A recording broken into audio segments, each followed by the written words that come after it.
I said yes in Paris.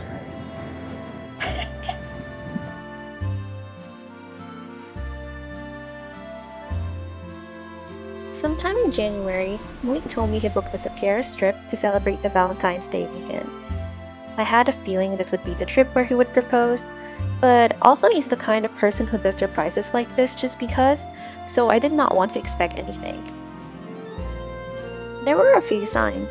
One, he told me he had a couple's photo shoot planned during the trip, and second, he kept on asking if I had a dress for the shoot, which he never really asked about until this trip.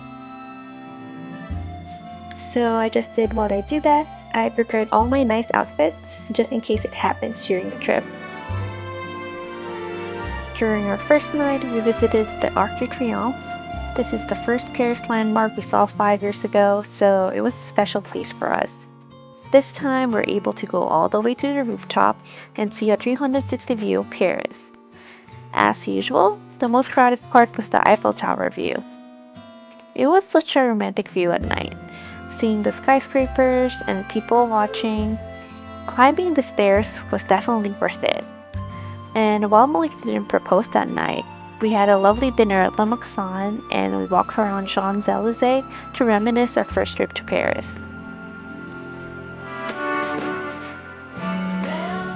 Day 2 was our photo shoot day. We both woke up early. I remember filming a video of putting my makeup on and saying, I think I might get engaged today, but I changed my mind and deleted it.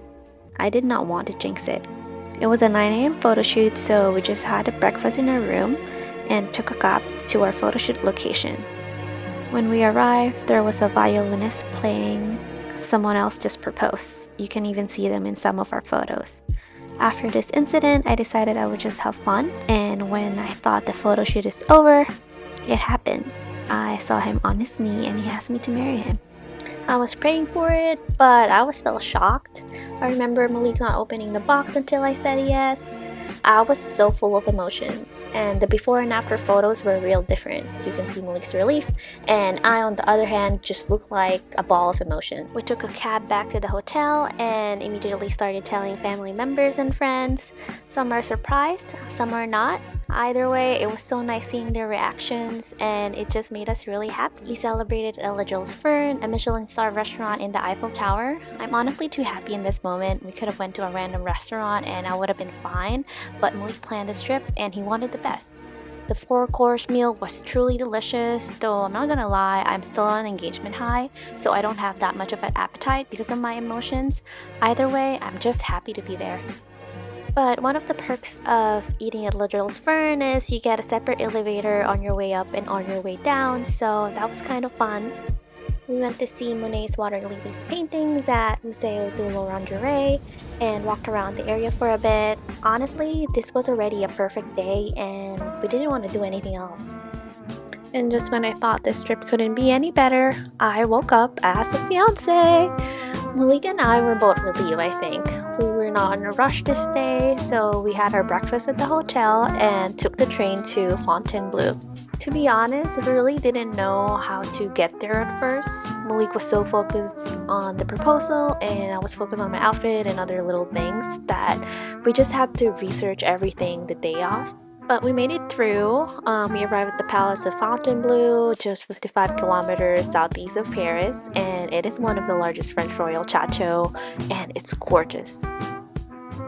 Every room in the palace was historic and filled with intricate details. The ceiling, the floor, and the furniture is honestly so beautiful and relaxing to look at. And in my opinion, it's definitely worth the trip or the trains to get here. And fun fact, they shot Lana Del Rey's Born to Die music video here.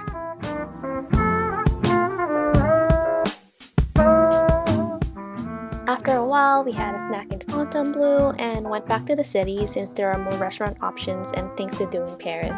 For dinner, we went to Conditoraya. There's no reservations, but the line moves pretty quickly. The kitchen was also exposed, so you can see the chefs working on your food. The place is really tiny, so expect to sit next to strangers, and we didn't mind it. As for the food, it's really good, especially the red curry, though to be honest, I'm more of a ramen girl. We walked by the Louvre at night. It's nice to admire it when there's not a big crowd. There was even a musician playing, and I thought it was quite romantic. On our last full day, we got to see my new favorite place in Paris, Sainte-Chapelle. It's a Gothic-style chapel that used to be a residence of the kings of France until the 14th century. The stained glass in this chapel was just out of this world. It's just so beautiful. I can stare at it all day. All I could think of was wow. As a newly engaged, it would be so cool to get married here. We stopped by the Notre Dame right after since it's nearby. They had a small exhibition with photos and stories about the fire and what it would look like once it's done, so it was pretty interesting. It was pouring rain, so we had to go somewhere indoors, and funny enough, everyone had the same idea. When I saw our itinerary, I thought Malik would propose here because this is actually one of the reasons why we went to Paris 5 years ago when he wanted me to see his favorite museum. And now it's also my favorite. We had a reservation at Bouillon Pigalle in Sacré-Cœur, so we decided to just go and visit the Basilica or the viewpoint before then.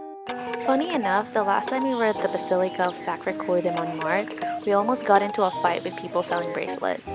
Good thing we knew what to expect this time, and we had a great time. We went to Bouillon Pigalle right after, and we were happy we had a reservation because the line for people with no reservation was really long. We thought it's just right to eat French food on our last night in Paris, and we don't regret it. It was really good, except for the French onion soup, so if you're coming to Bouillon Pigalle, don't order it. Honestly, if I could do this trip all over again, I wouldn't change a thing.